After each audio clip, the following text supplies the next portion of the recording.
Good morning, everyone, and welcome to the show. We've got a stacked podcast today with lots to talk about, including Life is Strange coming out with a new game, and it's sooner rather than later. We'll talk about all the details. In addition, Gamestop is closing hundreds of stores nationwide across the United States. We're going to talk about why and how this could impact the games industry. In addition to that, Wings of Redemption is talking some junk. I guess we'll address it. Plus, we're going to talk about the schedule because now, after yesterday, we have 2 games that have now adjourned. We have to figure out what we want to do next. We have a couple openings in said schedule, and so let's talk about that and figure it out. It's going to be a good one this morning, everyone. I got a good feeling about this. All of this and more on today's very loaded episode of the Level 1 Podcast.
Alrighty, good morning, everybody. How y'all doing today? I hope that I find you all well.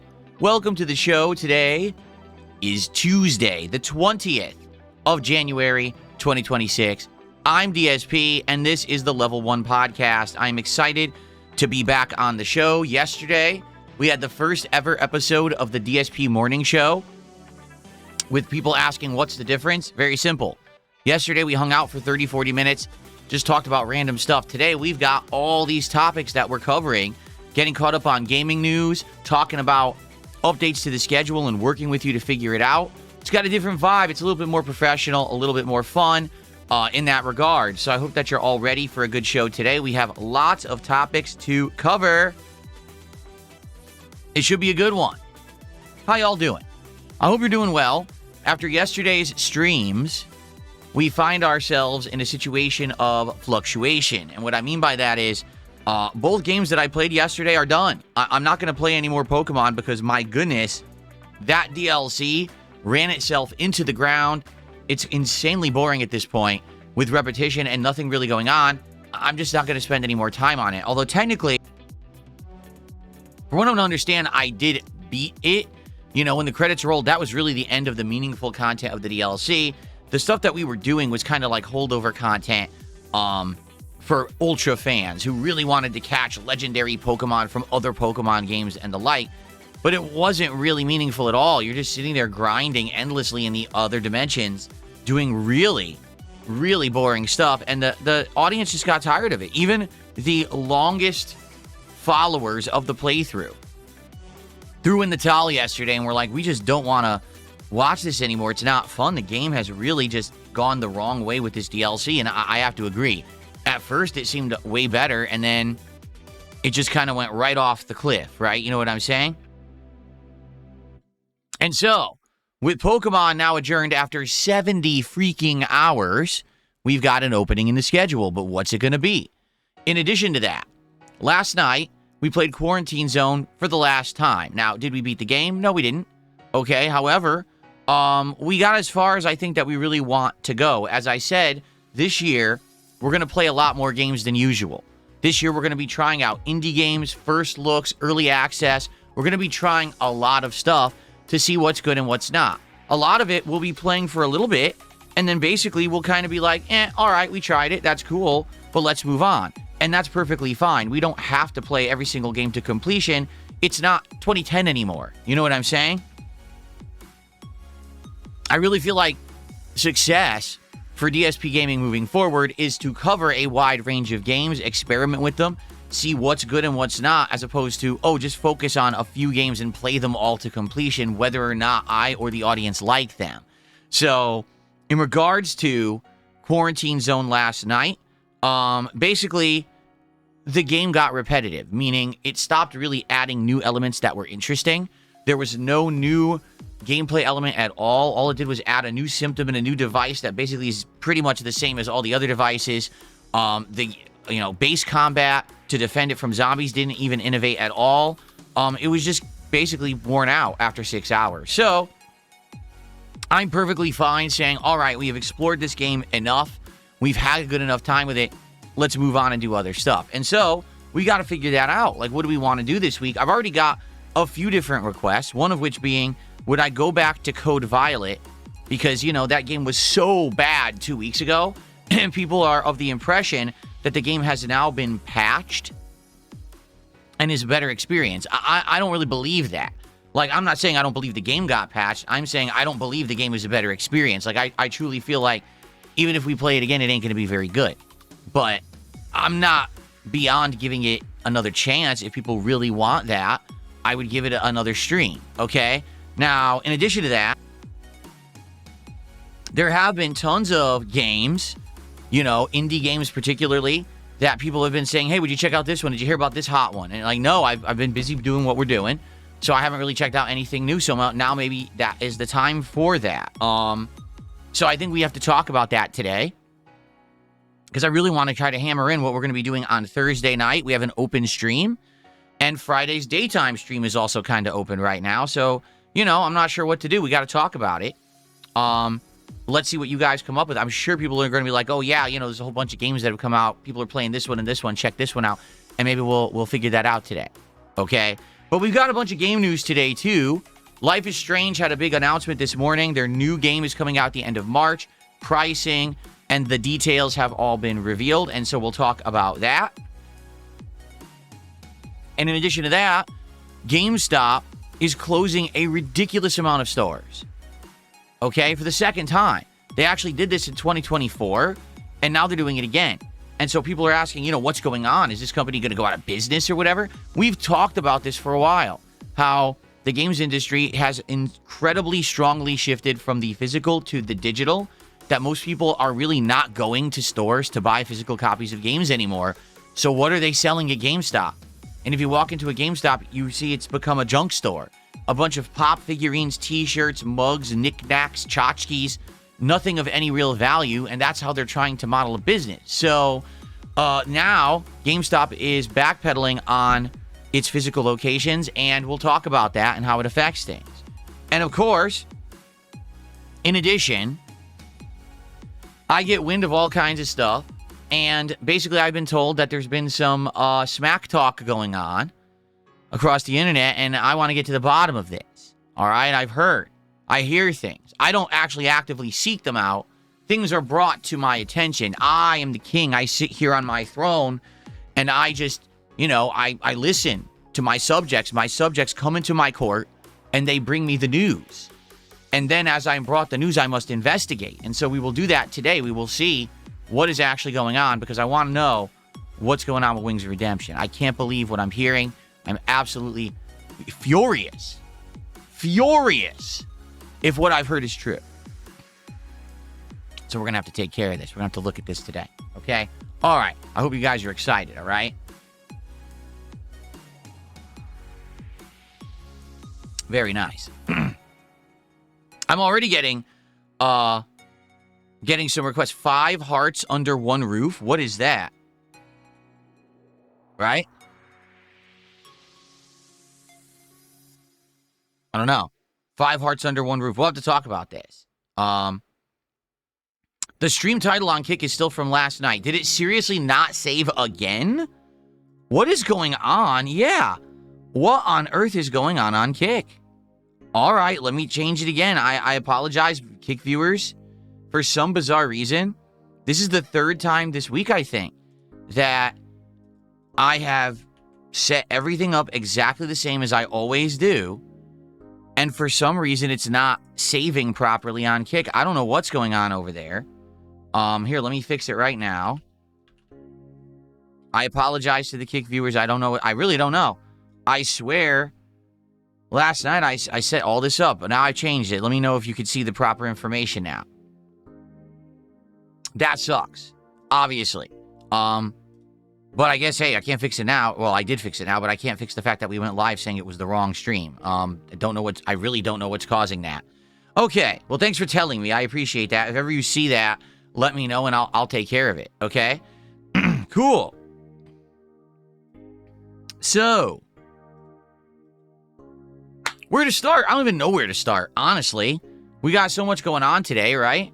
I'm excited for today. By the way, here's what we'll do. Let's talk about what schedule we do know about, so you guys know what's coming up in the next few days, because we got a good variety of stuff going on right now that I think is going to be really good in the schedule. Okay, so today, after this podcast concludes, stick around because it is the conclusion of Clair Obscur Expedition 33. We're at Simon. Okay, he is the final super boss of the main game. Now, I'm well aware there's a DLC that came out around Christmas time or like late December. To be honest with you, I don't think we're doing it. This game was one of my favorite games of last year. I love every moment I play it. However, it just never really found a huge audience. For some reason, my audience doesn't like turn-based RPGs at all. They just don't, okay? And sadly, even though I did play the game, I didn't really get to do all the content I wanted last year. Well, then I had a big resurgence of attention for a few weeks there. After the Asmongold interview, I was able to bring back the game into the rotation, and I was able to essentially do all the things I didn't do. I did all the optional dungeons, the post-game content, all the challenging stuff. I rebuilt my characters and made them very powerful. And now we can have fun with the game, right? Well, yeah, it sucks because like now DLC came out and everyone's like, will you play it? Well, guess what? The people aren't showing up for Clair Obscur. They haven't been for several streams. It's a low attendance, low engagement, okay support sometimes, bad support other times. So it is what it is. What can I say? It's sad that I just can't retain an audience for RPGs. All right. So we got to Simon, and this has been the really big finale, right? Everyone's wanted to see me take on the super boss of Clair Obscur. We're there. That's what today's gameplay stream will be. Will it take 2 to 2.5 hours to beat him? It might. It might take that long. I mean, the first attempts I had at him, I wasn't doing poorly, but this guy attacks like crazy, and you need to learn either to parry his attacks or find a way to counter them. I think I have a good idea of what to do. I don't know if it's going to work or not. It could simply be just keep playing and parrying and memorizing all the parry attempts or the parry timing. Or it could be another strategy. So we will see as I play today how we take it on. But I hope we can beat Simon today, because to be honest, I really don't think that this game's going to be able to support another stream. All right, I just don't. I don't feel like it's going to work. I think that this will be the finale stream of the game. So I want to beat Simon today, and hopefully we can do it. Okay? By all means, if you've loved the Clair Obscur playthrough, please stick around. Be here today for the stream. Watch the videos. Support them. I love turn-based RPGs. I want to play more. Sad that the audience isn't there for along for the ride with me most of the time. You know what I mean? Like, I wish that I could enjoy these more, but it's very hard to retain an audience for these. For whatever freaking reason it may be, people don't really show up for the turn-based stuff, which sucks. Like, just next month, we've got Dragon Quest VII Remake that I want to play, and I don't know if I can. I guess we're going to have to try to figure it out, okay? Anyway, so that's the first stream after the podcast. I'm very excited for tonight's late stream.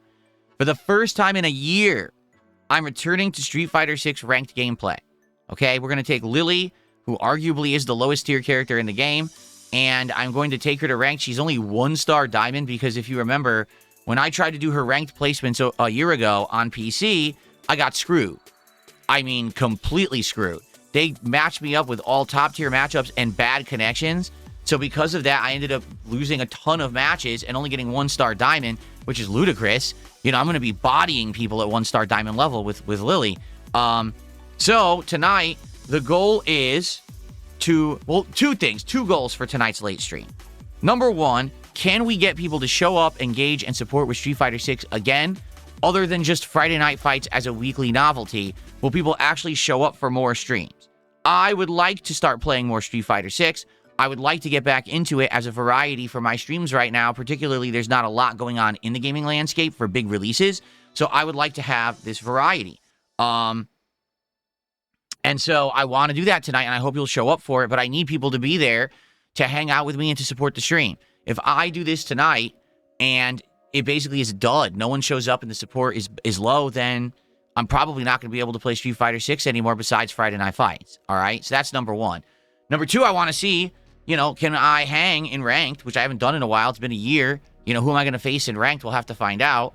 And number three, I want to see, is it viable for me to eventually sink more time and effort into this game with the Season 3 content? Because people are asking me to play characters like Sagat or Sea Viper, and I'm like to, but that takes more time. I can't just play them on a whim on a late-night 2-hour stream and learn them. It would never work. I need like a 3+ hour stream to invest in a new character at the very minimum.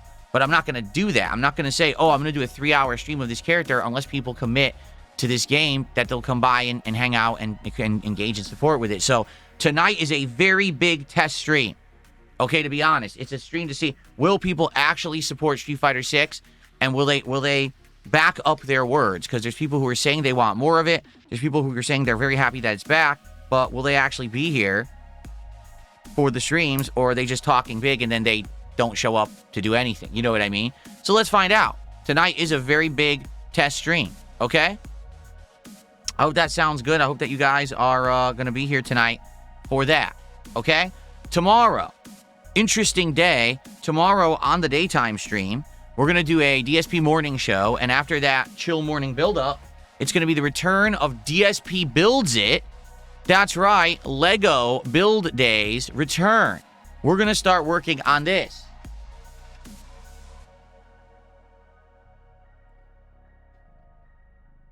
The Super Mario World Lego build that I bought last month, it's huge, it's cool, it's got movement, it's got all kinds of nice features, and I love it.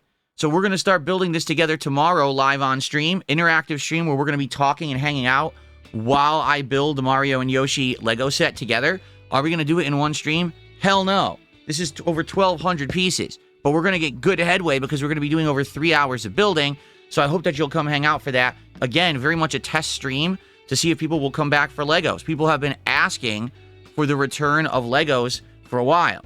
Now, I'm already being asked, well, why are you doing it as a day stream? Because the thing's huge. If I don't do long streams of this, we'll never finish it.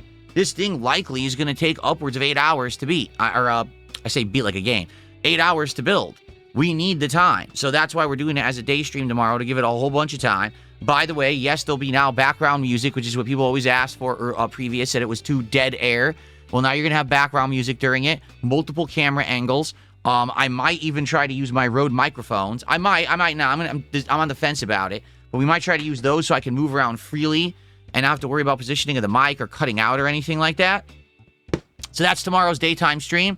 I hope you show up for it. Again, it's a very big test stream to see if people will show up. If they do, great. If they don't, well, then I guess we can't do Legos. I want to do them. I thought that it was good variety content last year, but it was very hit or miss. Sometimes it would go really well, and sometimes it would flop. So let's see how this goes tomorrow, okay?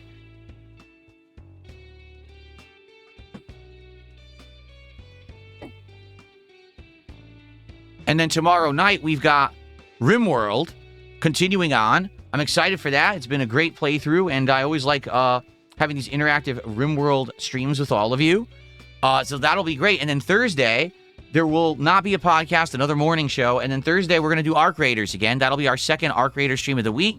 And then Thursday night, this is the stream that's open. I don't know what we're doing Thursday night, because originally that was going to be a stream of Quarantine Zone. So we got to figure out, what do we want to do Thursday? Then Friday, there will be a podcast, because during the day on Thursday, Xbox is going to do a big presentation. They're going to talk about the next Fable, Forza Horizon 6, and another game too. And so I want to cover those on a podcast on Friday morning. Then we're going to do either more Claire Obscure if we need to. I don't know if I will even want to do another stream if we don't beat Simon today, but I'll leave that open as a possibility. And then if not that, we're going to probably check out Code Violet again, a second look, and see if they really did patch it and improve it, and if the game is worth playing or not, after the atrocity that it was 2 weeks ago, $50 for a busted piece of garbage. We'll find out. And then, of course, Friday night fights. Whether or not we play with Lily and keep taking her to Master, or we do something else, I don't know, but it'll be more Street Fighter 6, and that's the streaming week, okay? So, I guess, where do we want to start with?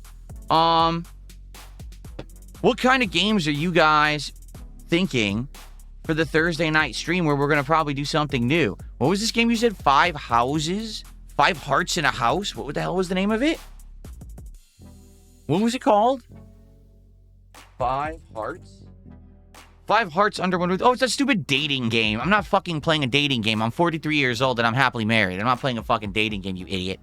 All right. Anyone have any real, any real suggestions that take a few brain cells to fire to actually suggest? An idiot.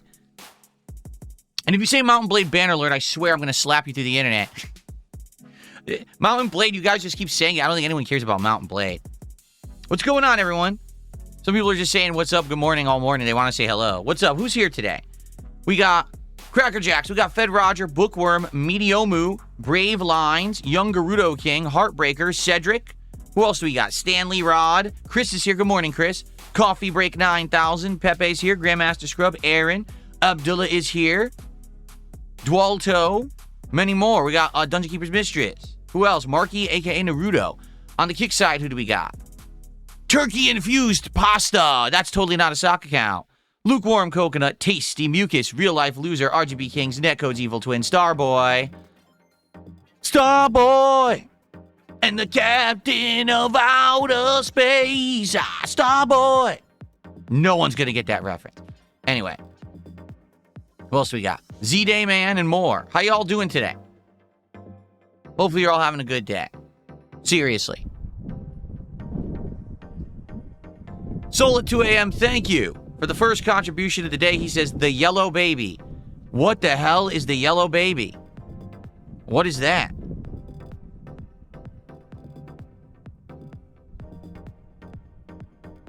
I don't know. We'll find out in a second. Let me get you on the leaderboard.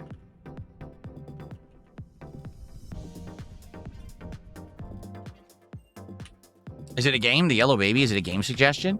We've played Ball X Pit already. And people didn't seem to like it that much. I thought it was okay, but it wasn't very riveting for the audience. There is no game called The Yellow Baby. Doesn't exist.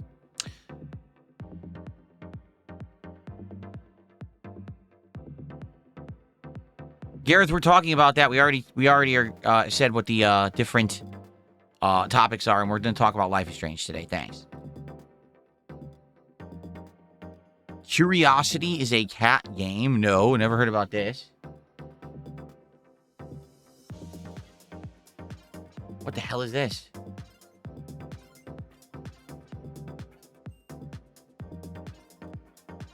This is not a cat game. It's a platformer from 2016. Curiosity. It's not a cat game. Bug Fables is an older game, but the spiritual successor to Paper Mario, then we're not playing it. There's no way people are going to show up for a Paper Mario-esque RPG. We're just coming out of Clair Obscur that no one wants to watch. I'm not going into another one right away. There's no way that's happening. Alex, if we're going to do something Minecraft-related, we'll just go back to this Hytale game and try it again, but no one really liked the Hytale stuff, so why would I go back to Minecraft at this point? That doesn't seem to make much sense, does it? I never played Cult of the Lamb. I don't know if anyone would be interested in seeing me play it. I skipped it. So I don't know if anyone would actually care about me playing it this time around.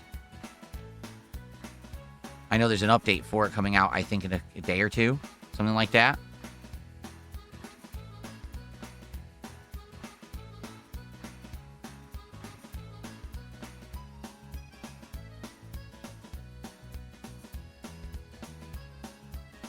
Will I play the Silk Song DLC? Yes, I will. I'm very interested in that. Oh, you know what? That actually is a possibility. Hollow Knight. The original Hollow Knight. That is a possibility. You know, for sure. If people wanted me to actually play the original Hollow Knight, that's one I would consider if that's something you guys would show up for and engage in support with. I mean, we did just beat Silk Song a couple of months ago. When did we beat it? November? I think we beat it in November, right? So it's been a couple of months now, but that's up to you guys if that's what you want so soon. We don't have to do Hollow Knight this soon. Okay, Soul at 2 a.m. did another $2 super chases. It's called The Baby in Yellow. I said the title wrong. Okay. Hold on. The Baby in Yellow.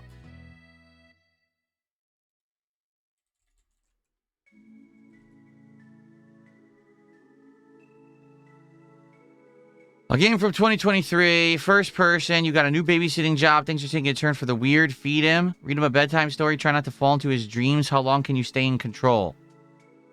So what, the baby is like psychic and controls your mind. Yeah. Basically, the baby's like a demon. Yeah. Okay, it's kind of a creepy game. Why does it have... Oh, it's an early access game. I was going to say, why doesn't it have any actual reviews? Because it's actually never fully released. It has early access as of May 2023, so almost 3 years ago, and it never fully released.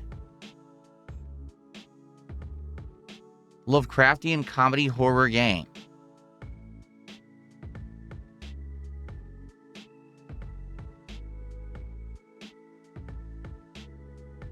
We're in a 2022 Scottish Game Award Best Small Budget Game.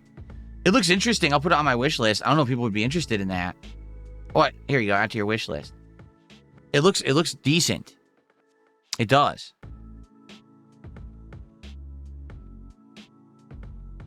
We played Daymare a long time ago. Curiosity, a cat climbing game. That was the one? Oh, here it is. Curiosity, a cat climbing game. It just came out in October. What the? Is it a real platformer? It looks like it is.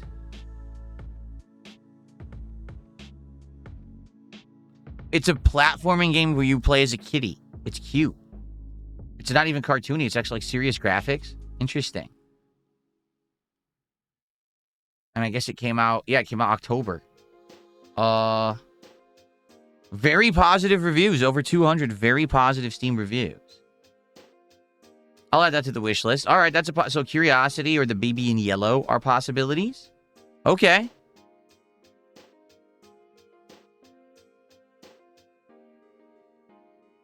Crimson Desert we looked at and we're possibly going to play it, but it's not out yet. It comes out in a couple of months, right?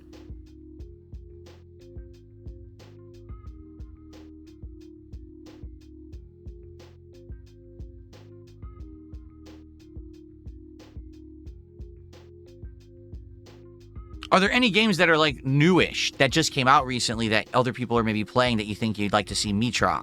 I'm curious about that. I got a stupid piece of skin hanging from my hand. Dried skin. I hate this. I hate it when it happens. It bothers me. I did not pay attention to it because it's going to bother me the whole podcast now. Darth Fig did a $5 super chat talking about the Poppy Playtime games. Says the first one's very short. We already did that one. The other chapters are about 3 hours long with interesting puzzles and decent scares. I'm down for that. I mean, we tried them during Halloween, but no one really seemed to want me to go back to them, even though I definitely said I liked them a lot and would definitely go back and play them. I liked the graphics, the atmosphere, the puzzles. It was all good. It was very creepy, actually, getting hunted by the creature or whatever it was, Poppy. And I said I would do it, but I think right now... Perhaps, maybe not the time of year to do it. I don't know, but maybe it is. You guys tell me. Go back to Poppy's Playtime.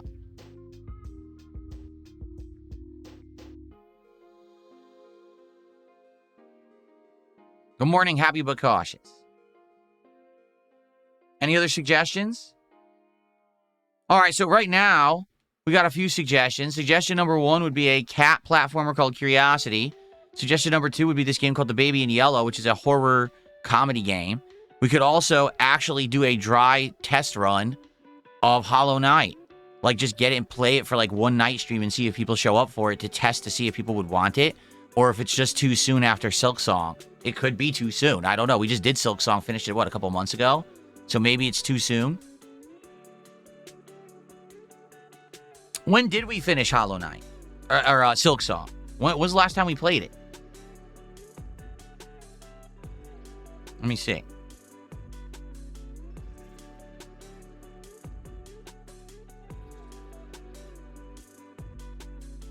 I'm going to check it right now. November 30th. So, just about 2 months ago, we finished Hollow Knight Silksong. We beat that final boss. The secret boss and everything. So, Well, no, I'm just saying, Viology says one stream of Hollow Knight is not nearly enough. Well, that's the thing. We have to test it. Like, let's say Thursday night, we do a test stream. I get Hollow Knight, which is probably cheap, right? I'm sure it's not expensive at this point. Who cares? No big deal there, right? I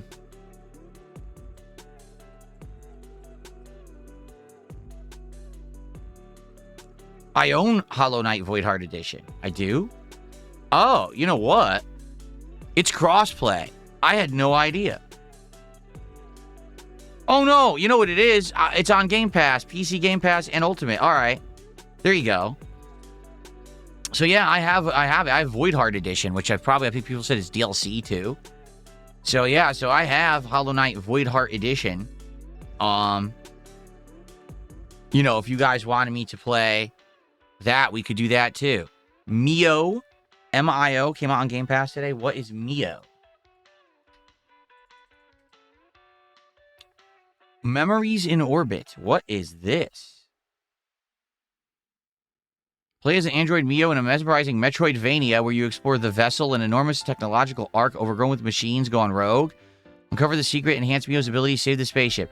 I would like it if it's a Metroidvania, but it's a Metroidvania, and that's kind of the problem. Is that I don't know if people would care for Metroidvanias. Mio, Memories in Orbit. You guys heard about this one? Stop spamming Ballad of Gay Tony. Stop being stupid. Stop that right now. Hello, Daz Auto Chick. How are you?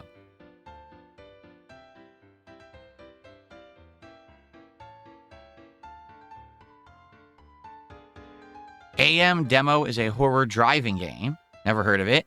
Dredge. No, I never played Dredge. I've heard of Dredge. People have mentioned it, but I've never played it.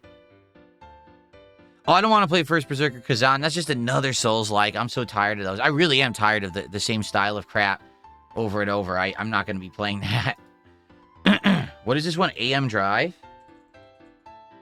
That's not it. What was it called? AM... Shit, where did it go? AM Demo. AM Demo. From Brock Boys Games. It's ahead of Broccoli. Whoa. Monsters are trying to get inside your car. Whoa, it's crazy. It is just a demo. So the name of the game is AM, and this is the demo. The game didn't come out yet. A high-speed horror game. It keeps you on the edge of your seat and your foot on the gas as you race to leave the nightmare of an abandoned world in your rear view. Huh.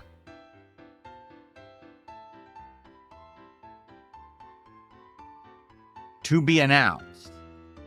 Interesting. Okay, that's a possibility. That looks interesting, actually. A lot of people have mentioned this game, Dredge. And we've looked at it before. But we never bit. I mean, it's been out for almost 3 years now. I said when we first saw this game years ago, originally, I thought that it looked good. I don't know, man. Like, here's the thing. Again, the style of game that maybe I would like, creepy horror vibes, but the art style and everything, I don't know if anyone's going to like it. I'm very skeptical about Dredge. I wouldn't be against trying it, all right, for a stream, but I'm just not sold that anyone's going to like Dredge, honestly.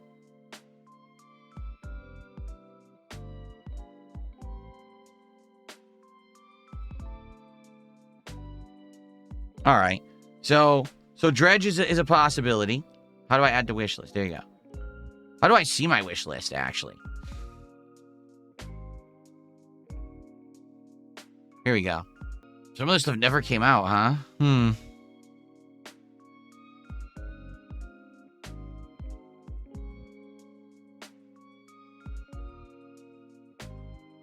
Road King's never got an update, so we don't know when it's actually coming out.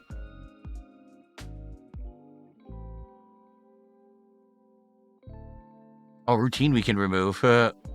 Vampire the Masquerade Bloodlines 2 we can remove. We know how bad that one was. Everyone said it was atrociously bad. So we'll get rid of that. Thanks, Albert, for a super chat.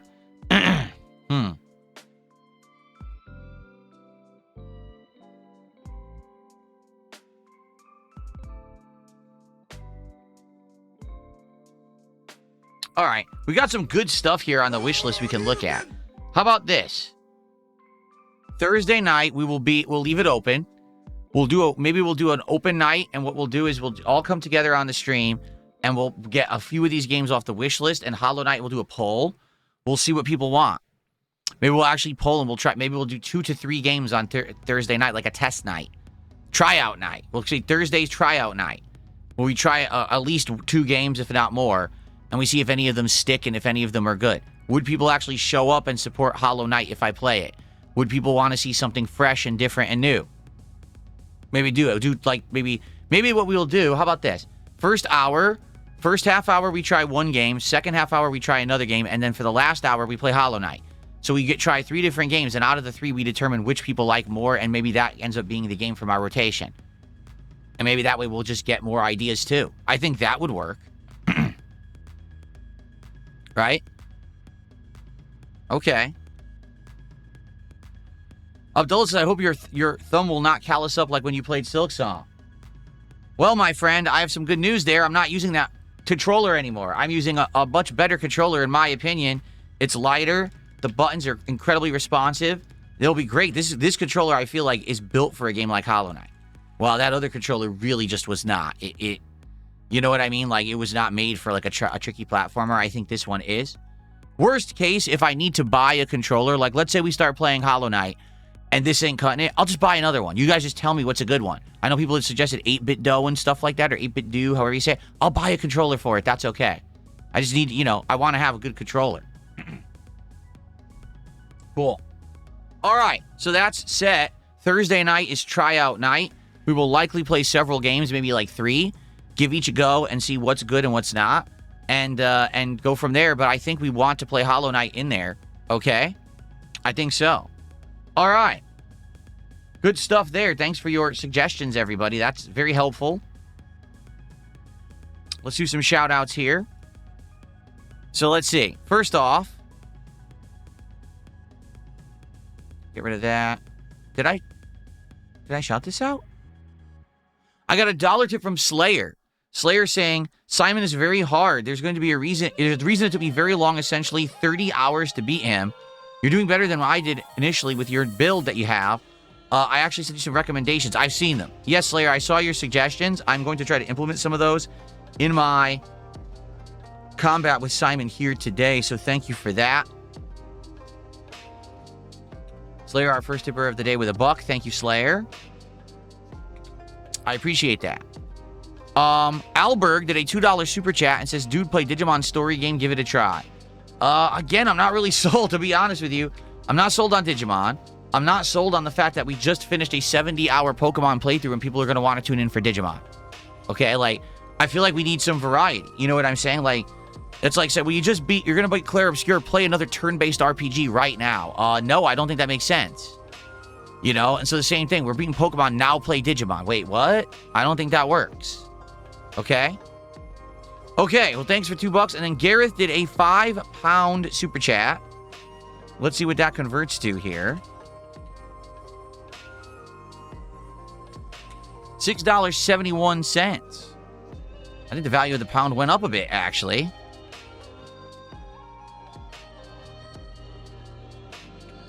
Well, this is my favorite song. I'm glad they're playing it. I actually play this myself on my my woodwind instrument in my free time. I don't know if you guys knew. There you go. So anyway, he says, what about Broken Lore, Unfollow, or Total Chaos? I don't know what those are. Maybe something to consider. Like I said, Thursday night, now we know we're going to do a tryouts night. So maybe those are some suggestions that we can try out on Thursday night. I don't know. Broken Lore, Unfollow, or Total Chaos. Did you guys hear of any of these games? You guys know of them? Do you know what they are? You're right. It's E-Honda stage music vibes, kind of. You're right.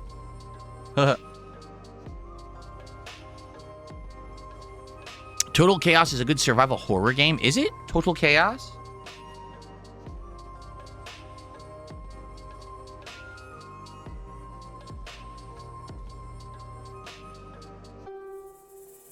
Has a demo. One of the scariest games of 2025. It came out November 20th. It has a demo.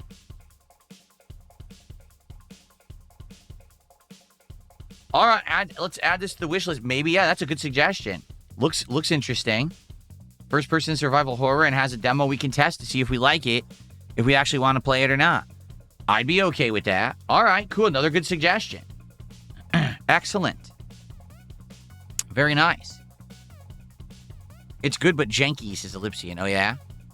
I got my first contribution of the day from Kick. It is from Definitely Not French, who did 500 kicks and says, have you heard of a game called Euro Truck Sim? Seems chill.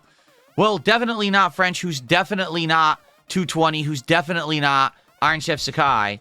I'm not interested in doing another truck sim game, especially one from the exact same developers that plays exactly the same as American Truck Sim, only set in Europe. I'm not really interested in that. Sorry. I am interested in other games, like, for example, there's that game Road Kings coming out next year, or Forza Horizon 6, or things like that.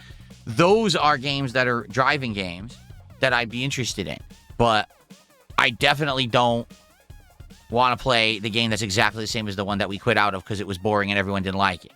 I'm not doing that. But thank you for the kicks. Okay. All right, shall we? Let's move on. So now we kind of know Thursday night will be a tryout night. We'll probably play 2 games for variety's sake and then maybe an hour of Hollow Knight. We'll test the waters with all these games and we'll see. If people show up and say, hey, I want this game or that game, and they support them, then I'll probably end up playing one or more of those games. So let's see what happens Thursday night, a tryout night here on DSP Gaming. That sounds like fun to me, now that we have all these good suggestions. That's awesome. Okay.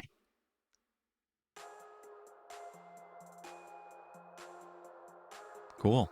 All right, so let's move on. We have a lot of things to talk about today. We have some stories to cover. Let's get to them. All right, so... Okay. So... The next... Hold on. I got a tip. Let me shout this tip out quickly. I got a $2 tip. Because you...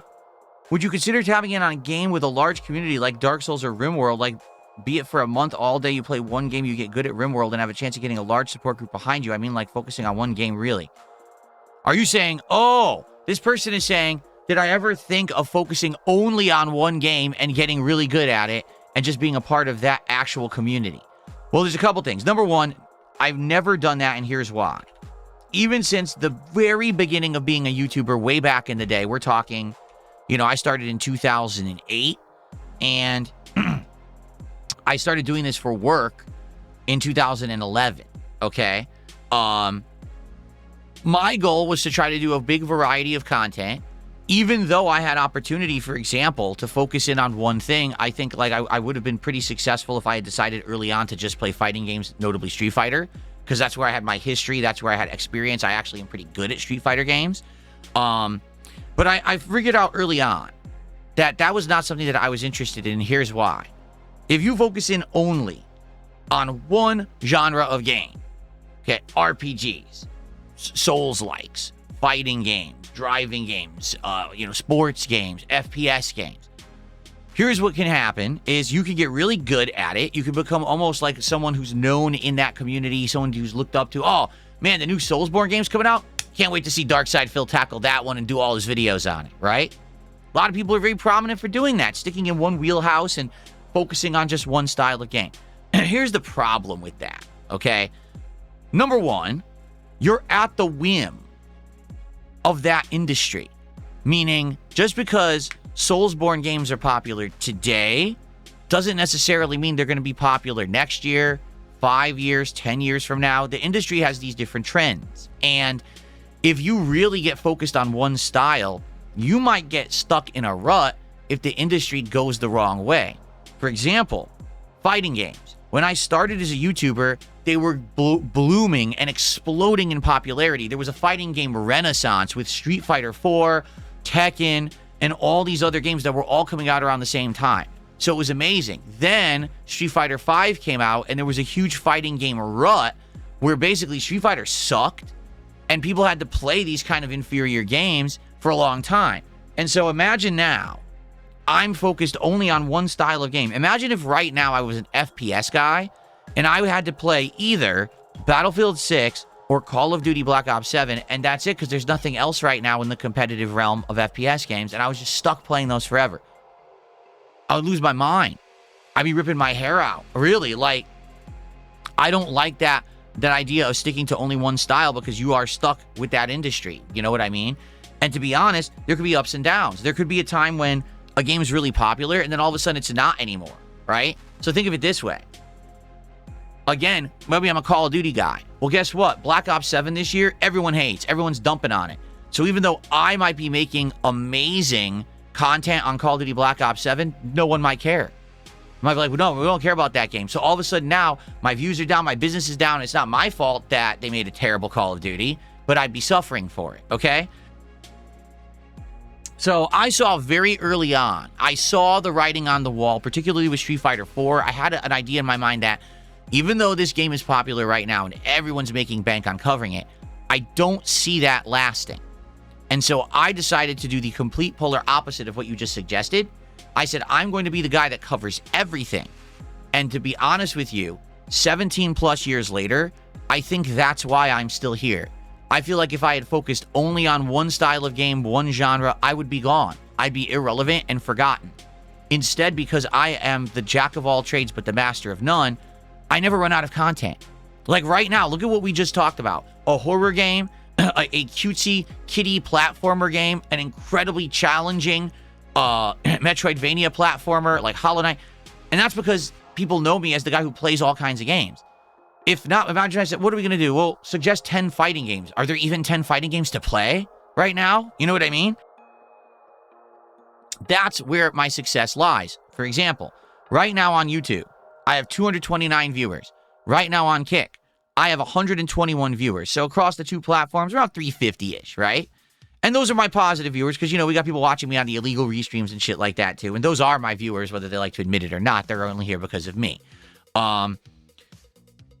When I stop doing this podcast and we move on and we do the Claire Obscure, half the people might leave, but then another audience comes to watch Claire Obscure. Tonight when I play Street Fighter 6, a different audience is going to come to watch me play fighting games. Tomorrow, again, when I do another style of stream with the Lego stream, a whole different audience will show up. Even though I only have 300 viewers at any given time, I have 300 viewers for different genres. You see?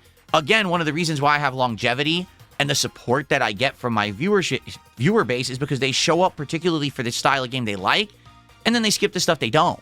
So a fighting game streamer might have a consistent viewership of 400 or 500 viewers, but they're there every day for the same game.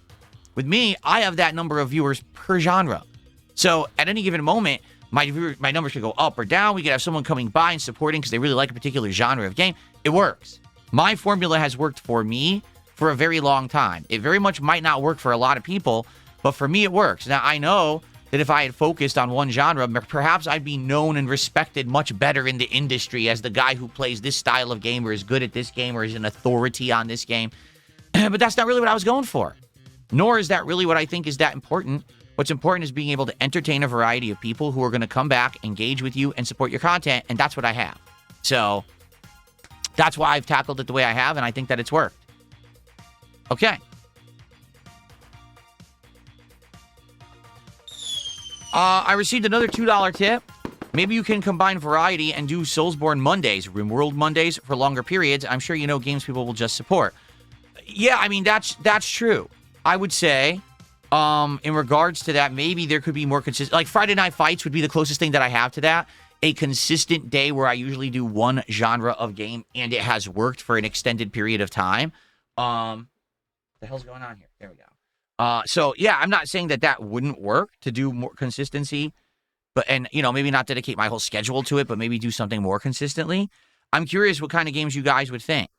Like, what kind of games do you guys think would work for that? Is there a genre you guys would like? Like right now, we're doing RimWorld as a regular playthrough. Maybe at one point, if it starts to wane in popularity, we do it once a week, RimWorld Wednesdays or something, like they're suggesting here. I don't see why that wouldn't work as long as, again, we can get that consistent group that will come back that one day a week to see that content, and then I'm known for having that as an ongoing series. We did that with Minecraft for a year. We had a Minecraft playthrough that was going on, and we also did that with Truck Sim last year. If you remember, Truck Sim started way early last year when I bought the wheel peripheral for my PC, and that thing lasted all year until nearly the end. So that's another suggestion. Yeah, okay, fair enough. I think that that's a good suggestion, but I guess the question is, what would be the actual genre or genres that you guys think would be a good thing for the rotation? Okay? There you go. We have hired at Hooters. You got hired at Hooters. Good for you. They did $2 super chat and says Markiplier or Maximilian do other genres. Okay. Good for them. You're right. You made a statement of fact in a super chat. Congrats. Thanks for $2. I don't know what that had to do with anything, but thank you for $2. Okay, then.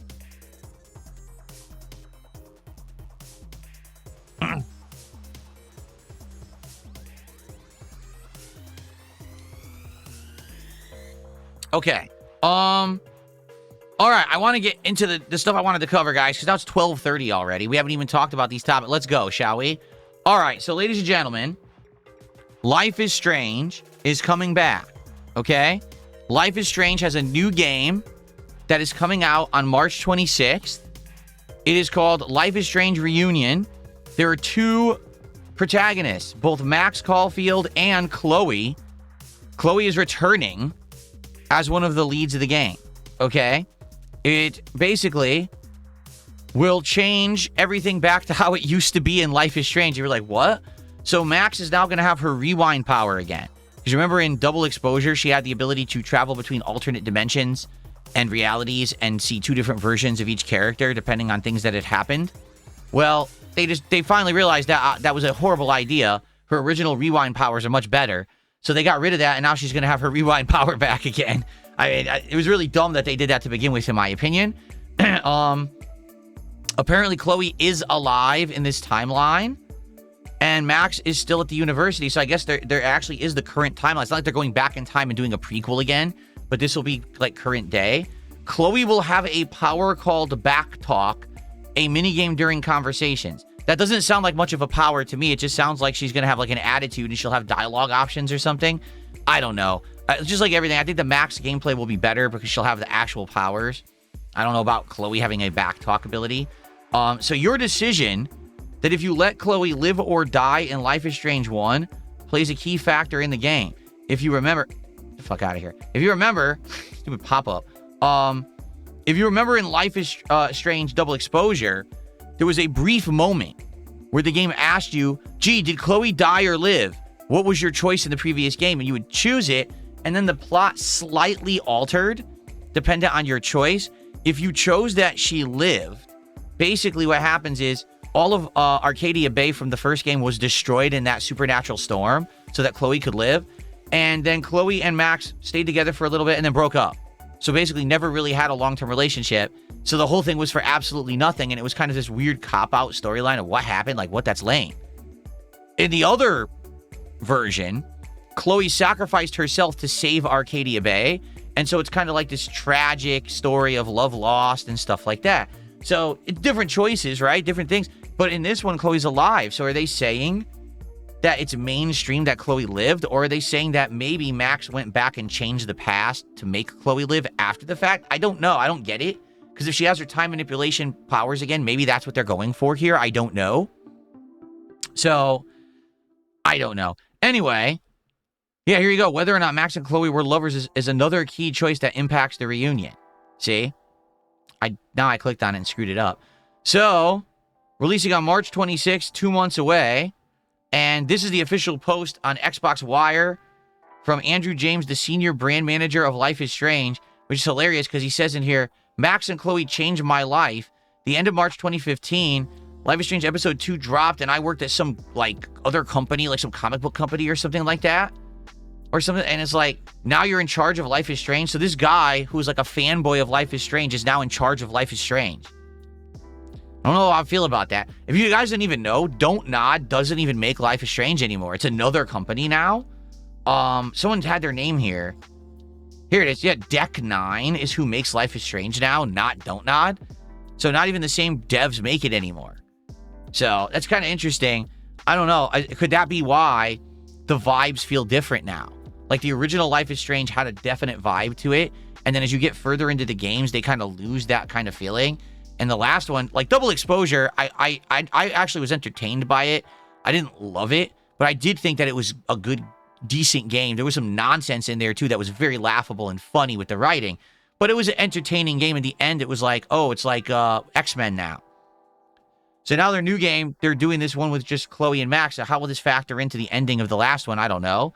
But it's kind of weird that a guy who literally has admitted he was a fanboy of Life is Strange now is creatively controlling Life is Strange. I don't know how I feel about that. That'd be like, I'm the biggest X-Men superfan. I love Wolverine in his yellow and blue costume, and I love it when Jean Grey had the skin-tight spandex, and I love Psylocke because she's Asian. And then you put that guy in charge of X-Men. I don't know. I don't know if that works. Just saying. Anyway, pricing. So there's a standard edition for $40, a deluxe edition that's $50. Does it say what's in the deluxe edition? If you pre-order, you get Max and Chloe Classic Outfit DLC. You can do that up to May 5th. Oh, you get it up to May 5th. Well, that's weird. Then it's not really a pre-order. You just get it. Right? You get an avatar set. Not that anyone cares about that. I don't think it explains what's in the deluxe edition here, though, which is what I was looking for. There is a collector's edition for $99.99. Now, unlike the collector's edition that we were talking about the other day of Marathon, that doesn't even come with a copy of the game Marathon, this one actually comes with the game. So it kind of makes more sense that it actually includes the freaking game with it. So a collector's goods box and sleeve. What is a goods box? No, don't know. Double-sided drugstore makeup poster. Totally can't wait for that. A rewind symbol felt slip mat. So you should put it on your desktop or something. 3-time Polaroid art cards. Custom double-sided guitar plectrums. What the fuck is a plectrum? Is it a guitar pick? What is a guitar plectrum? What? I don't know what that is. And a vinyl soundtrack. You actually get a physical vinyl soundtrack for the ultimate hipster appreciation of Life is Strange Reunion. There you go. So there you have it. Life is Strange Reunion. Will I check it out? I mean, I've followed all the Life is Strange games up to now.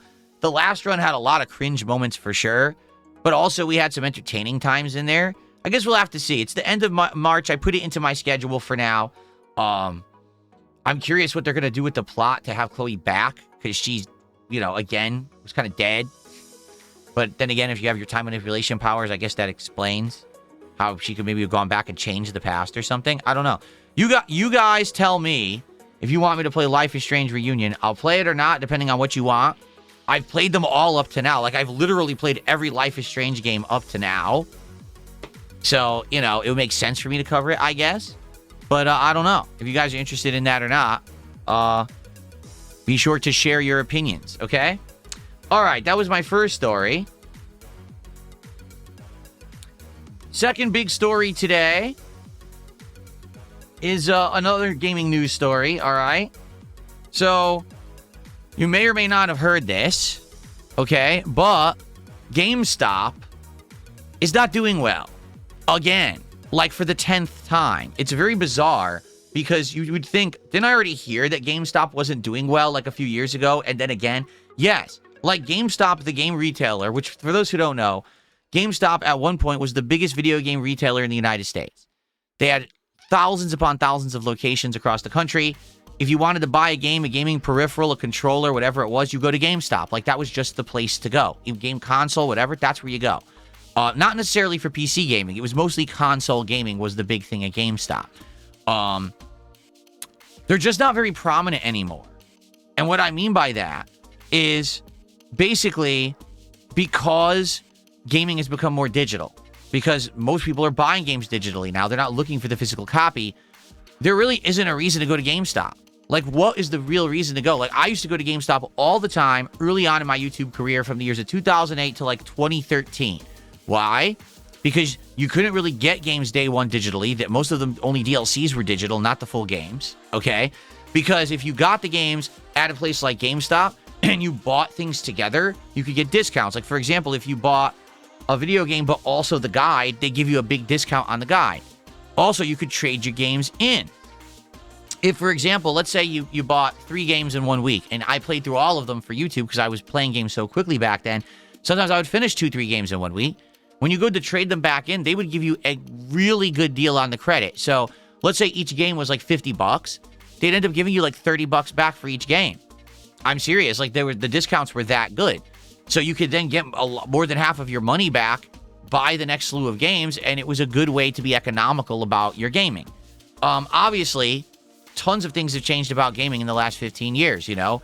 There's no real reason to buy a physical copy anymore because the game's not even on the disc anymore. It's just a download code that you have to download the game digitally anyway, right? You don't really own anything. The trade-in values have plummeted at these places now. And to be honest, like, you know, you can easily get game consoles and things as well over the internet. You don't really need to go physically anywhere to get stuff anymore. You just get it all and it just gets mailed to your house. It's very different now. So, in regards to GameStop, they are definitely falling apart. I remember years ago we had a story where GameStop was you know, losing tons of money, and the then person in charge of GameStop said what they were going to try to do is redesign GameStop to be a place where you would go for esports.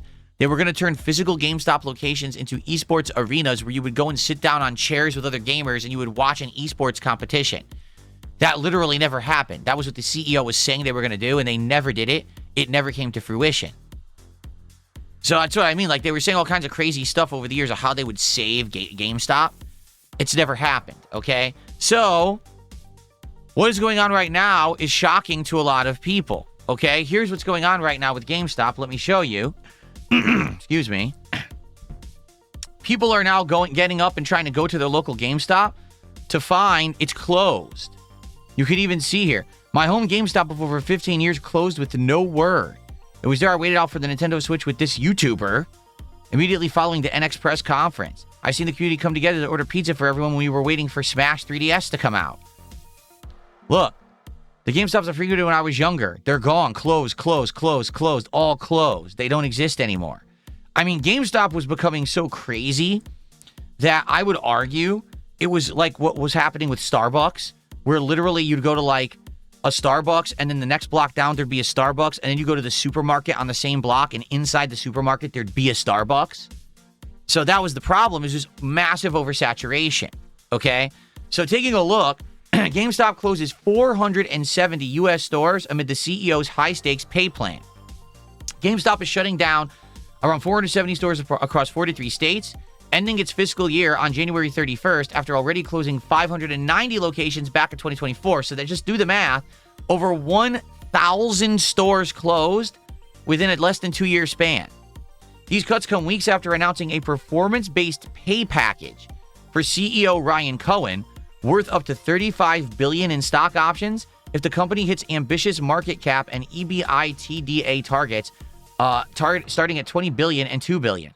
Fans nostalgic for childhood game hunts defend the changes as Smart pivots to e-commerce and collectibles, while others question the timing amid digital gaming's rise. The company now runs around 2,300 U.S. stores, down sharply from pre-pandemic levels, okay? So, the discussion is, would these stores have closed if the CEO wasn't trying to make billions of dollars for himself? First of all, here's an interesting question that I must pose to everyone here. If your company isn't doing well, if the sales are down, if you're actually having issues with funding and financing your business, why is the CEO being offered billions of dollars in rewards? Does that sound weird to anyone? I want you to think about that. Your company isn't doing well, but the CEO could potentially receive billions of dollars in payouts.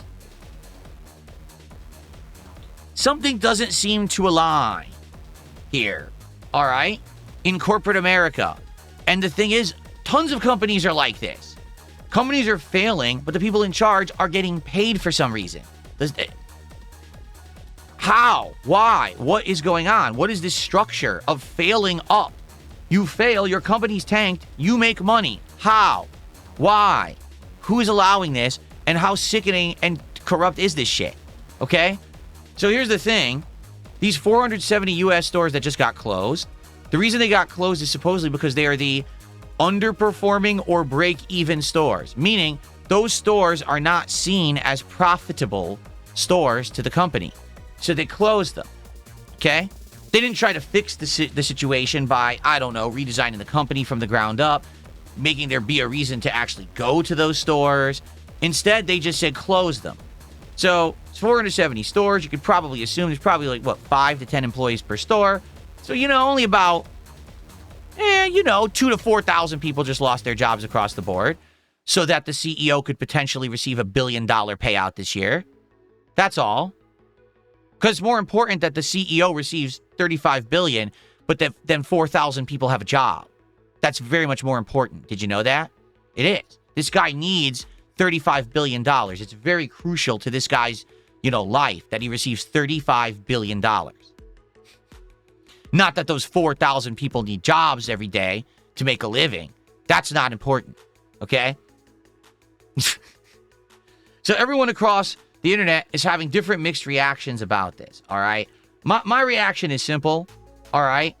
GameStop was on the way out for years and years, and the only reason we're even talking about them now is because for some bizarre reason, we keep getting financing for this company. At one point, it was like Xbox, which was really weird that Xbox invested money in GameStop. I don't know what they thought they were going to get out of it. I mean, Xbox seems to throw money at everything and F's it all up. So I don't really know what they were thinking. But yeah, GameStop has had ups and downs and had all kinds of huge problems. So I don't know why anyone's shocked that GameStop is failing. If you walk into a GameStop today, what used to be wall-to-wall games, consoles, controllers, strategy guides, and things like that is literally mugs, board games, collectible figures, t-shirts, pop figurines, pop figurines. I'm not kidding. They usually have like 3 walls of pop figurines at a GameStop now. Like, that's all they sell. They don't sell games because no one buys physical games. They don't sell consoles because there's no demand for consoles anymore. So because of that, there's nothing to sell at GameStop. I mean, to be honest, right now, you probably have a wider selection of accessories and game stuff on Amazon than you do by walking into your local GameStop. You actually just get it right off of Amazon and usually for cheaper and with free shipping. So why do you need to go to GameStop for anything? So you see what I'm saying? Like, they already were on the way out. I feel bad for the 2,000 to 4,000 employees that just lost their jobs. But sadly, this industry is on the decline. This retail industry, particularly gaming, is not going to survive. There's really nothing going on right now in games that would warrant you to go to a physical store anymore. Times are a-changing, and you got to adapt with the times. And I hate to say it, if you're one of the employees at the other 2,300 U.S. stores of GameStop, prepare for the worst. I don't see it getting any better. Here's what I see. This CEO keeps making cuts and actually reaches the goals by cutting and slashing rather than increasing the amount of sales of the company. He makes his $35 billion, and then he runs, cuts and runs. Then they try to rush to get someone else in the position of power. The company fails, and they go out of business, and all the stores close. That's what I'm seeing happening. So you can mark today, January 20th, as the day Darkside Phil said he thinks that's what's going to happen. I could be horribly wrong, but I predict that's what will happen. I think GameStop will be closed soon. At the very latest, 10 years, but maybe 5 or less. I just don't see this company surviving much further. If they've lost over 1,000 stores in the last 2 years, and that was 1/3 of their stores. And again, are they doing anything to innovate, to pivot, to change in the industry, to be profitable? No, they're just shutting stores. If that's your best way to reach your goals, to get your payout, you don't know how to run the company, and you're a horrible leader, and you don't deserve $35 billion. I'm just saying. Sorry, it's just real talk. This guy sucks and doesn't know what the hell he's doing, and he's trying to desperately make numbers so that he can make his payout and get the hell out of there. Pretty sad. But anyway, I don't think that, sadly, many people will even care. Let's be honest. How many of us still shop at GameStop? Put your hands up right now if you still shop at GameStop. Okay, is anyone put your hand up at all? Normally, the joke I would say is, why'd you put your hand up? Because I can't see it through the internet. But I don't think I have to tell that joke because I don't think a single one of us just raised our hands. Like, no one goes to GameStop anymore. Besides, maybe, like, the most out-of-touch gamer still goes to GameStop. Almost no one does.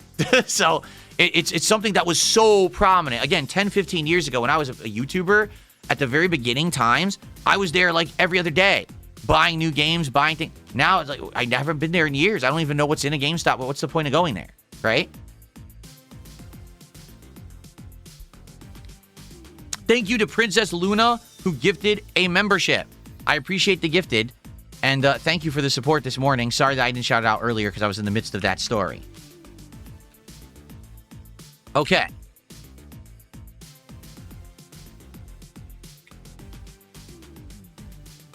All right, we have one more thing I want to talk about today, folks. All right? One more thing I want to talk about. And,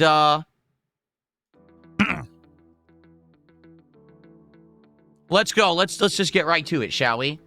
So here's the topic that I want to talk about, okay? So, as you all know, last week, I did a random one-off stream where I said I was going nuclear, okay? And basically what I did is I created Detractor Inception, where there was a Wings of Redemption Detractor video that LTG, the streamer, reacted to. And then I reacted to the Detractor video of that LTG reaction. So it was a reaction to a reaction to a reaction of a Detractor video of a Detractor video. Inception. Okay? So I did this stream, this one-off stream, as an experiment. We're not going to get into it again because I've already explained why I did it, how it was successful for me, that it was a successful experiment in every way, shape, and form. Everything that I expected to happen happened to a T. Like clockwork, everyone is so predictable and gullible on the internet, and I control them all like the puppet master I am. At any moment, I can make anyone do whatever I want. Okay? That's just fact. Sorry if you say, oh, it's narcissistic. It's fact. I mean, you can say that it's narcissistic, but it's true. Okay? I've proven it now. So anyway, what ended up happening was, a couple days ago, Keemstar decided to stick his nose into the business of what was going on. For those who aren't aware, Keemstar made a X post 2 days ago. All right. And here's how it went. Let's set up the stream of a lifetime. Low tier god, which I don't even think that's correct because it didn't tag him for some reason. They call me DSP and Wings of Redemption. $1,000 each appearance fee on Lao Khao Lai. And I don't know if he's even spoken about this after the fact because I don't follow the guy. I only knew about this because someone sent it to me. I have him blocked, so I don't have to deal with this man anymore. But I only knew because someone had sent it to me directly. And I was like, oh, that's interesting. Yeah, he would even, bring me up. I thought that we're done. We're not talking anymore. And I made it abundantly clear, things I would and would not get involved in and that I have no interest with Lao Khao Lai. Right? I think we all know this at this point, right? So he made this post, and I did respond to it. I said, you can't see it here because, because I have them blocked. I guess I could click there. Oh, there you go. This has got to be a joke. No one is wasting time for chump change like that. Laughing out loud. And that's just very true. Like, no exaggeration. If you actually want to do a giant drama show and you want to get these guys together that have never all been together before, talking to each other about this drama and Lao Khao shit, that's not a lot at all whatsoever, to be quite frank. Especially for someone like me who has absolutely no desire to be involved in Lao Khao Live and have never wanted to be. I made that abundantly clear. $1,000 is absolutely nothing whatsoever. All right? That's not even enough to buy my monitor. Right here. It's not. Okay? With tax, this monitor, that's, So, it's not. You got to go do better than that if you're going to try to get three guys together who have never, ever had a crossover before. Now, to be quite frank, it never would work anyway. Because LTG has outright said, I'm not going to do anything with DSP unless it involves $5,000 or more. I mean, who even knows what the current number is? Because first it was $5,000. Then it was I had to do squats and bench presses. Then it was $10,000 and $50,000. I don't think the guy even remembers what he said because he moves the goalpost so often. Okay? But LTG is definitely not going to do anything for $1,000. Like, I don't think so. He's, no way. That's never going to happen. Okay? So, that's what happened a couple days ago. So you might say, well, Phil, why are you bringing this up now? Well, because Not I talked about it. I didn't. Like, you know me, I don't usually bring this stuff up. I don't really care. Like, I don't give a shit about that. That's just, it's nothing. That's a waste of time to even bring it up on my content. Well, yesterday on stream, Wings of Redemption brought it up. But he didn't just bring it up. He brought it up, and apparently, he blames everything on me. He's saying that I cost him money again. This is not the first time he said this. He's saying I cost him money, and he's whining about it on his stream. And I was like, I don't believe that. I think that that's probably out of context. And then I was sent the clip, and I watched it. Let's watch it together, shall we? All right. Here it is, straight from Wings of Redemption stream. Although, admittedly, this is a clip from a detractor video, but it is a clip straight from his stream. It's not even edited or anything. It's just like, you know, abridged. So here we go. Here's what he had to say. Ready? No, did you? DSP cost me another $1,000. DSP? Really? How? Keemstar wants to get me, low tier guide, and DSP on like a one-time podcast, and we each got a $1,000 appearance fee. In position. Move now. So I'm like, fuck yeah, I got land taxes coming up. Let's do this. And then Phil's like, no. What did he say? He wants more? Yeah, he wants more. I mean, I'm going to let it keep going. Okay, but... there's people here, by the way. Whoa! I peeked the corner and I seen the movement. I shot at the movement. It was his fucking partner down. I'm pretty sure he talks about it again. I ain't trying to look a gift horse to mouse. $1,000 for 2 hours of my time is more than enough. No reasonable person accepts less unless they're like a major movie star that's like, your time's way, way valuable. Inbound. Get clear. Dog, these motherfuckers shoot out fucking artillery strikes like they. I think that might be it now. A holy grail. Inbound. Get clear.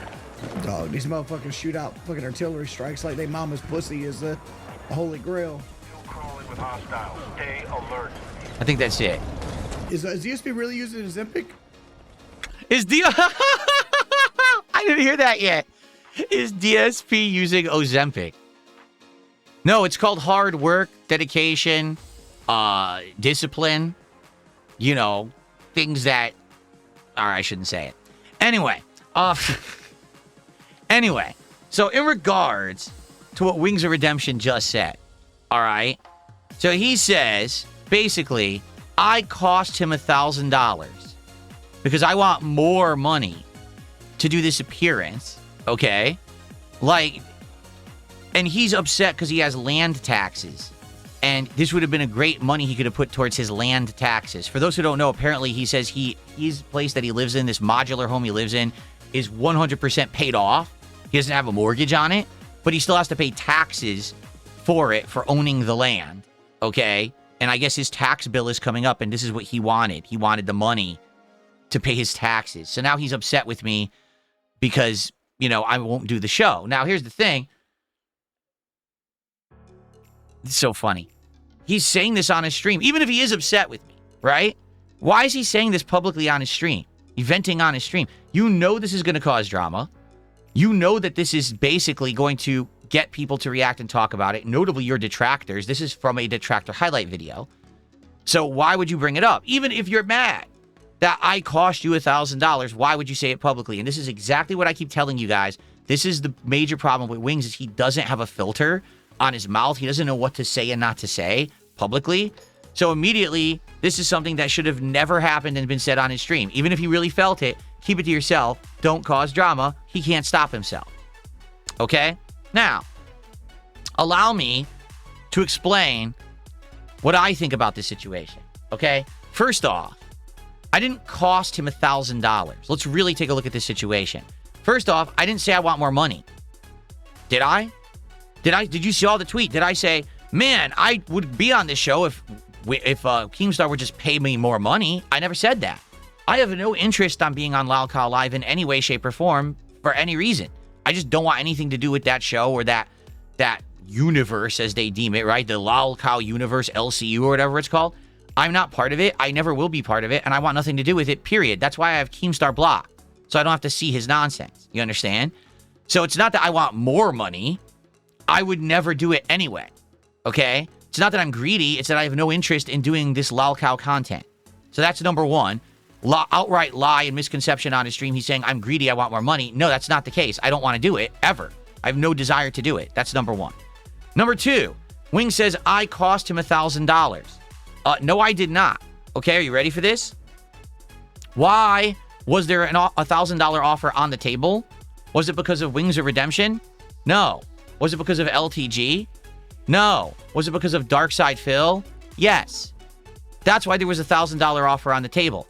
I was the one who made the stream last week that was reacting to a detractor video, to reacting to a reaction, to reacting to a detractor video. I was the one who set that up. I was the one who broadcast it. I was the one who set the wheels in motion. I'm the one who seems to have this crazy vortex moving around me at all times that if I sneeze, if I fart, if I pick my nose, it's world news. Don't ask me why, because I don't understand it, but it just seems to be the case. The only reason that there is even an offer about doing a podcast appearance for any amount of money is because of me and my actions last week. Not because of you sitting there playing Battlefield 6 for the millionth time, coughing with bronchitis. That didn't do anything for yourself, right? It was me taking action that made this offer possible for everyone. And as they say, the king giveth and the king taketh away. If I created the situation, I can also shut it down at a moment's notice because I'm the one who made it. I'm in control of the situation. Get it? So when you say I cost you $1,000, no, I didn't. That $1,000 didn't exist until I did something. So if I then decide I don't want to do something, I can also have that power and you like it. There's nothing you can do about it. Bitching on the stream, that's not your money to begin with. That's my money because I created it. I am the one that all this shit focuses around. This is why Keemstar has this hyper focus on me, is because he can't ever get to work with me because I refuse. That's why I'm in demand. Wings, you already went on Lolcow Live. You're old news. You've already been there, done that, right? And you claim that you made doctor money when you were on Lolcow Live. He actually said this. I was making the same amount of money as a doctor when I was on that show. Good for you. Because as I've already stated in the interview with this man back in October, that's something I could never do. I could never degrade myself. I could never get down and dirty and do this stupid prank crap, dressing up like the opposite political party and going to a rally, drinking piss out of bottles, covering myself in Wendy's chili. I could never do that because I have self-respect. Like, I could not degrade myself to that point. I would absolutely hate myself and the content that I put out. 100%. So I would never do that. You did.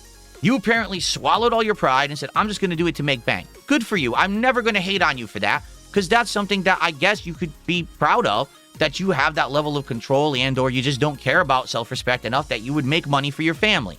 You did good for your family, correct? You said you made doctor money for the 1 to 2 years you were on the show. Why are you crying on stream about me costing you $1,000? You have doctor money to pay your land taxes, dude. How is this a bitch fest about DSP causing you $1,000? You should have bank. Where did the money go? Wings, serious question. Where did the money go? If you desperately need $1,000 to pay your land taxes, you really wanted this appearance for 2 hours of work, why do you need that money? You did this horrible thing for 2 years that now you even say to this day that you didn't enjoy at all. You did it only for the money. You don't want to ever go back because it was such a horrible experience, Fat camp ruined your life and made you force eat for like a year now, and that's why you gained over 40 pounds, right? Why do you need $1,000 all of a sudden? And why is it my fault? And why is my name in your mouth? How about this, Wings? And I'm not trying to hate on the guy at all. How about this? Instead of bitching about DSP cost you $1,000, how about for once in your life, you sit down and you think hard, not with that group of enablers and butt kissers and little giggling fools that you play Battlefield with who don't know shit. Because all they do is feed you crap in your ear. Like I said, they're like worm tongue in Lord of the Rings. They say things to try to get you upset and not like me and other people, okay? Instead of that, how about you actually brainstorm for yourself?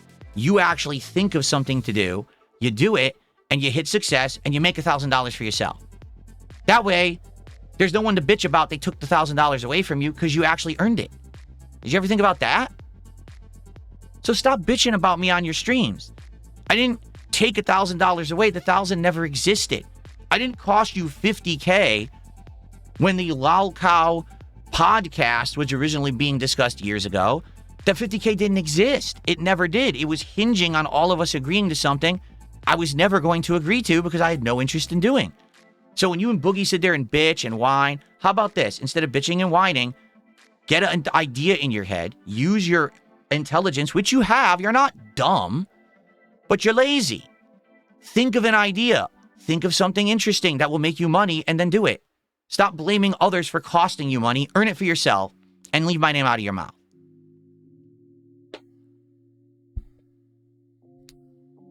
Okay. So that's all I have to say about that. Hopefully he learned his lesson. Oh, by the way, on the other side of the internet, we had this going on. Shout out to King of Rogs. This is a King of Rogs video about LTG.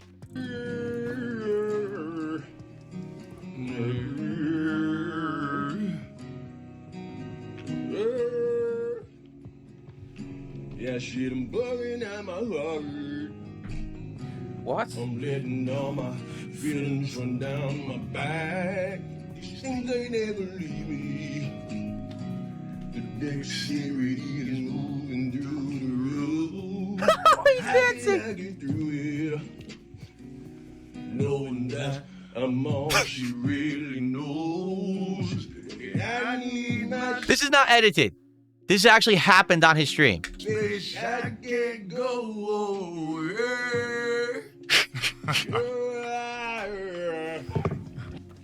He unironically recorded that. Written by your boy Truly. No AI, baby.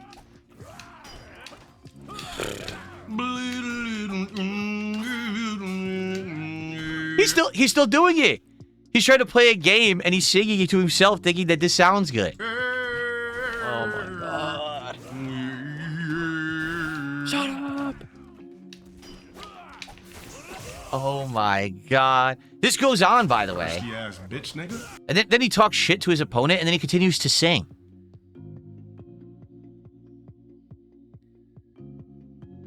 Oh my god. Anyway, so yes, it is true. LTG actually does think he can sing. I think we all know he can't.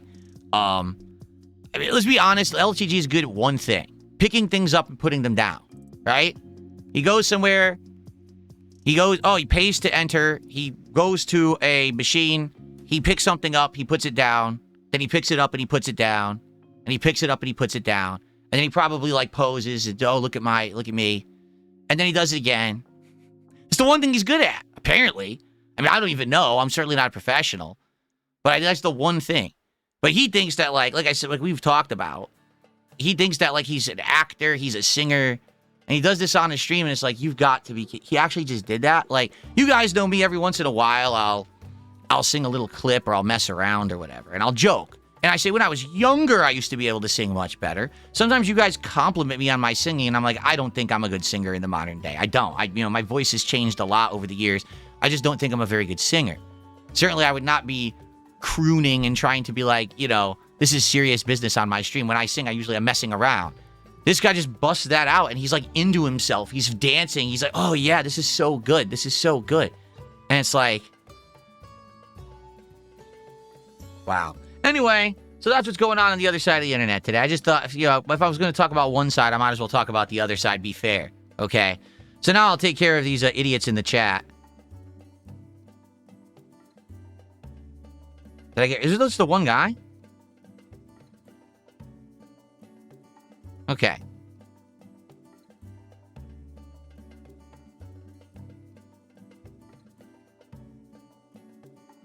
Here we go.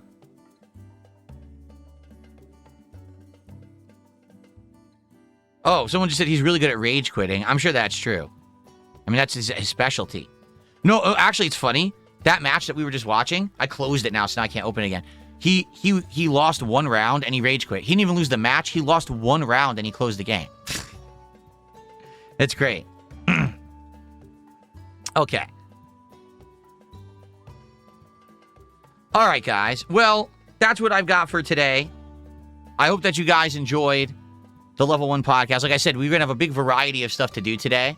So I hope that you enjoy. So now, let's do a little bit of Q&A. If you guys have anything to talk about, tag me in the chat. And we'll do a little bit of Q&A to end the show. And then we will jump into the end game and final boss of Clair Obscure. Okay? Cool.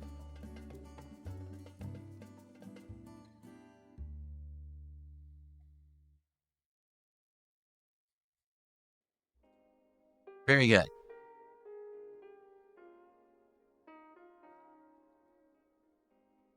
Scudino Arc Raiders is Thursday's daytime stream. Thursday's daytime stream, major stream of Arc Raiders coming up. Did I see what LTG responded to Keemstar's offer? No, I don't care.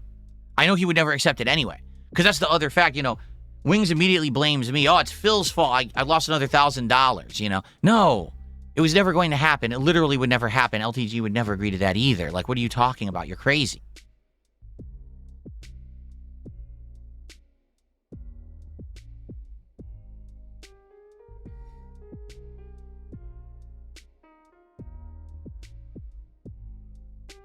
LTG said 10,000. Yes, 10,000. It's like I said to him a year or two ago when he first said $5,000, right? To do something with me. I said, dude, you have to understand something. You've never done a thing in your life that's worth that much money. Like, never once has LTG done a single thing that was worth $5,000. Never. I don't know why he thinks he would ever receive a payment of that amount for anything. He certainly has never before. He's never going to receive that amount of money for anything because he doesn't have that value.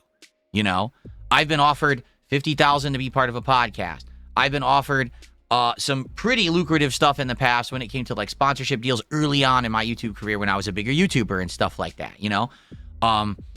It's absolutely ridiculous. Actually, I was just offered a steak deal, but I couldn't do it because I live in the state of Washington. So I couldn't even accept the steak deal because I don't live in a state that's legal to do it. Okay? This guy thinks he's going to get $10,000 to go on a podcast. He's insane. He's wildly insane. Like, I don't know where... Yeah, again, what an insane, swollen head this guy has. Sarah, thank you for re-upping your sub over on Kick. I appreciate that. In fact, that's our first sub of the day, is the re-upping. Thank you for that. No, I never played GoldenEye. I think there was a remake of GoldenEye at one point that I played, but I've never played GoldenEye, no.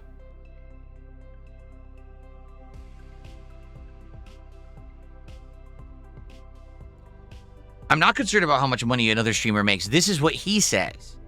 I'm not saying it. He's saying it. He's the one making these statements about how he's worth so much, and if you want me on a podcast, 10,000 and crap like that. He's crazy, right?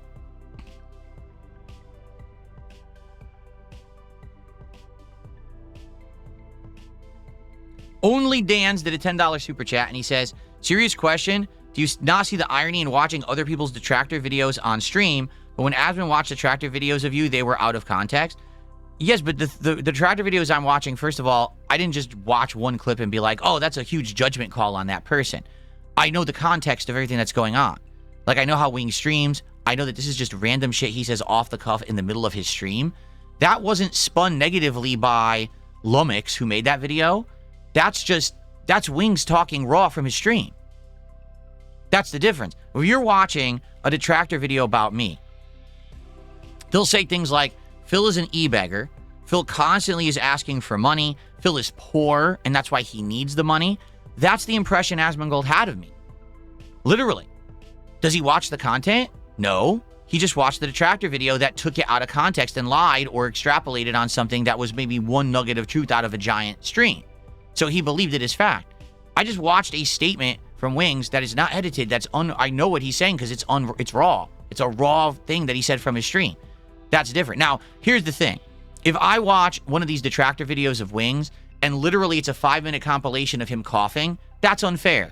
Because Wings streamed, 2-3 hours? And yeah, he probably coughed 30 times because he's sick, but that doesn't mean the entire stream was coughing.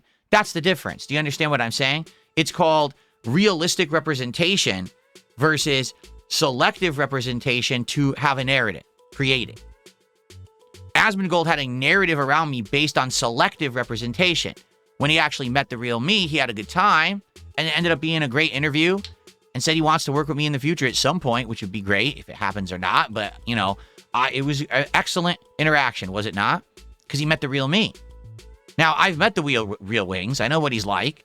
And I know that he's the kind of guy that absolutely would have said that on his stream in context. Not out of context, in context. He constantly says stuff like that for no reason.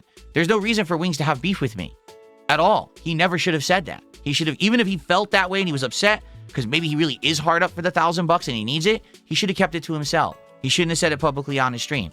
So that's the difference. It's not out of context. That's a raw reference from his stream, and it was definitely reacted to fairly. That's the difference. And the singing, are you kidding me? Of course LTG sung on his stream. You notice I didn't watch the whole video. That's what I'm saying. Like, if I sat here and I watched the entire video, and it was a selective video that was basically showing these people unfairly, then you have a point. You have no point when I'm only watching a selective clip that's a raw rip from his stream, and it is representative of exactly what happened on that stream, and that's what I'm reacting to. So there you go. Consider Lakeview Valley on Steam. It's just like Stardew Valley, but it has a mass murderer. What the hell? Stardew Valley, but someone's murdering everyone slowly? That's a creepy concept. Jeez. Seriously.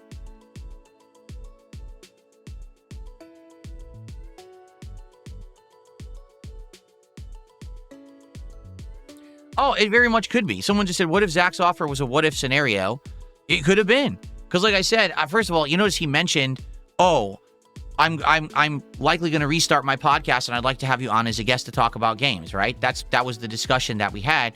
And I said, absolutely, I'd be interested in that. Well, it's been 2 months. He hasn't said a word about this podcast. He's not restarting it, and he hasn't invited me on the show. Maybe it'll never happen. And if it doesn't, it's not a big deal. I mean, it's definitely something I'd like to do. But you also notice I'm not bothering him about it.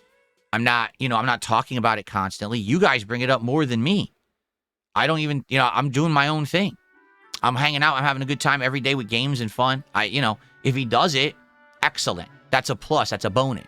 If he never does it, I still had a great time, talking with him.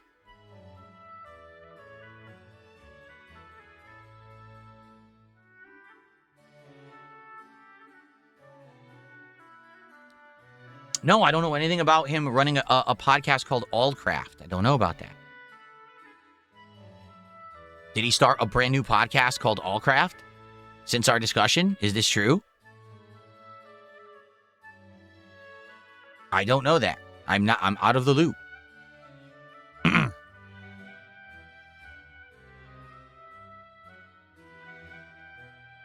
If that's the case, that's the first I've heard of it, and I wonder why you guys are just telling me about it now.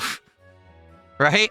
You would have thought someone would have said that to me earlier about it. It's been around forever, restarted recently. He barely revived one episode of it. He's been filming Allcraft since the beginning of the year. So the show is not it's not real yet. His podcast has not officially started up yet. He's working on restarting the show, which is what he said he was doing. Okay? So is there a point behind any of this? Allcraft is about World of Warcraft. It's not a gaming podcast. So why would I be on a podcast called Allcraft about World of Warcraft when I have nothing to do with that? That's not what we were talking about. You guys can't even get the story straight. People are no, it is. It's a variety show. No, it was about Warcraft. There's multiple episodes up. No, he's filming the show right now. It's still in production, but it's live. If you can't even get the story straight, I don't think I'm too worried about it. All right? To be quite frank with you. He's filming it right now. It's not a live show. Oh, well, that's not even what we were discussing. We were discussing me appearing on a podcast. So if he's doing like an in-person studio show about Warcraft and gaming and stuff, that's, to be honest, I probably wouldn't even do it. If we're talking about doing something over the internet, then 100% I'm down for it. If it was like, oh, you have to fly out and be part of an in-studio filming, I probably wouldn't even do it, honestly. I would consider it. I'm not going to say absolutely no, but definitely that's a far reduced chance than, me doing it over the internet.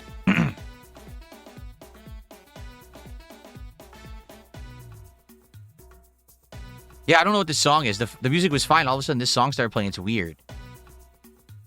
I don't like this one. I'm going to thumb it down. I don't like that song. It's weird. There we go. That's better. See, and someone said, what if he paid for everything and flew you out as a guest? Again, we'd have to discuss it. This is not a absolute no. It's just, If it was over the internet, 100% I would be there no matter what. I would do it.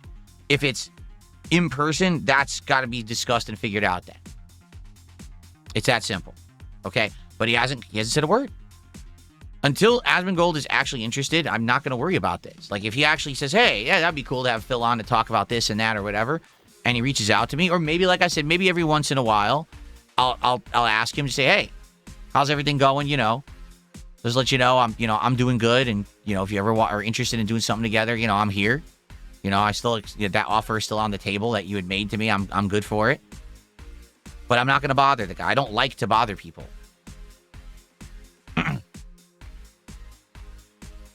Before, Allcraft was all online, so it's not off the table. So it was all online, now it's offline. But see what I mean? It sounds to me like this is just in flux. His whole thing is in flux. And quite frankly, the way he was talking when we talked in November sounded like maybe the idea has even changed since then. And it's something different. In which case, that's fine. It's all good. What's up, Satan? How you doing?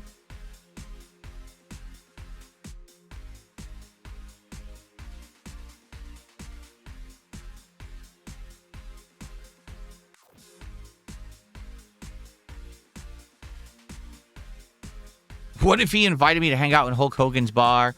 No, I would not do that. There is a difference between, hey, we're planning a work-related event where we all will be a part of work and we're all going to get paid because it's a piece of content that people will watch and enjoy and you'll get paid for it, and it's a serious endeavor. Would you like to come out and be a part of that? That's very different from, hey, I'd like to fly you out to a bar to have drinks with you and hang out with you out of nowhere. I'll pay your whole way to just hang out with me. Like, huh? What? It's a little different. Especially when, again, there's a difference between if it's like, oh, you had a lifetime friend who offered you that versus someone you've only had dealings with for a couple of months over the internet. Very creepy. But anyway.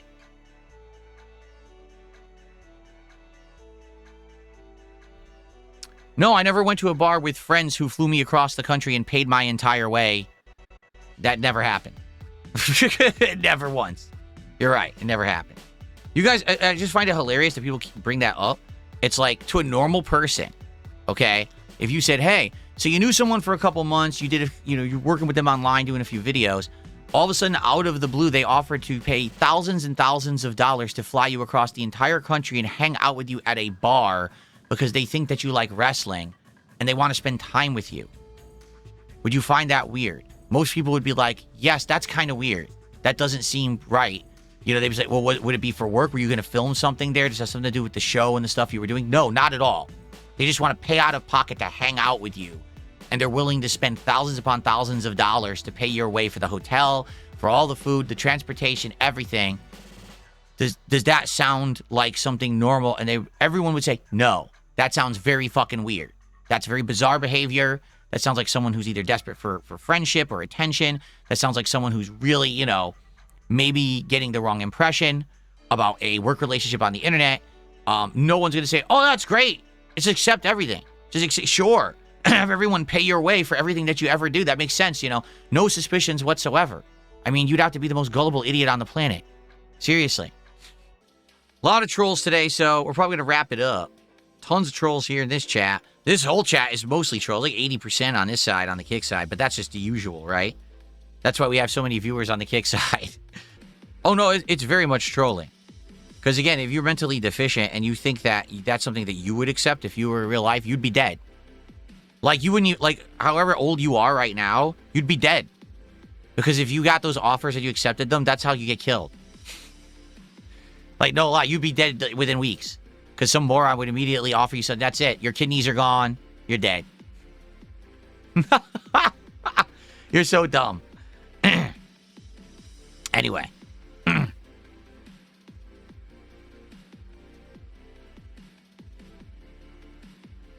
All right, folks. Let us end the show, shall we? And then there will not be a podcast again until Friday because the Xbox event is going to go down on Thursday, and we're going to cover that on Friday morning. They're talking about all these games like Fable and Forza Horizon. So we will have a big gaming-related show this coming Friday morning. I hope that you guys are excited for that.